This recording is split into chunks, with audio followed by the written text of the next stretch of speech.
പന്തലിക്കല്ലേ അവിടെ മരമില്ല. രണ്ട് ബോട്ട് കൊണ്ട് കൊടുക്കണേ. ഈ അച്ഛനും കാപ്പിയാർക്കൊക്കെ വല്ല വിവരം കടമിട്ട് സാധനം മേടിച്ചു. ഇവിടെ സാധനം ഇഷ്ടപ്പെട്ടിരിക്കല്ലേ, നീ എടുത്ത് കൊടുക്കേ. എന്നാ പടവാടാ ഒന്ന് കഴിച്ചു നോക്കി. കുടിച്ചിട്ട് വയറിലായിരുന്നാ മതി. കാറ്റാണെങ്കിൽ കോട്ടയം അച്ഛന്മാര്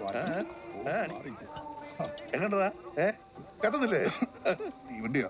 അതാ കുട്ടപ്പാപ്പിയുടെ ഐറ്റം. ഇതിന്റെ ഗുണം ഇപ്പോഴല്ലേ അറിയാൻ പോകുന്നത്. നാളെ മണിയറ ചെല്ലുമ്പോഴാ നല്ല ജില്ല നിൽക്കും. ഒരുപാട് പിടിച്ചാൽ ചിലപ്പോ ഉറങ്ങിപ്പോ, പിന്നെ എഴുന്നേക്കല്ല. അങ്ങനെയാണ് എനിക്ക് വേണ്ട.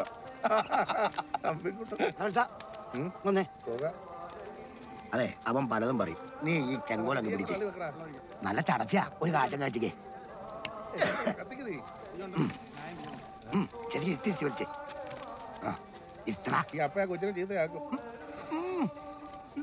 അങ്ങനെയുള്ള എനിക്ക് വിട്ടു. പൈപ്പ് കുപ്പിക്കകത്ത്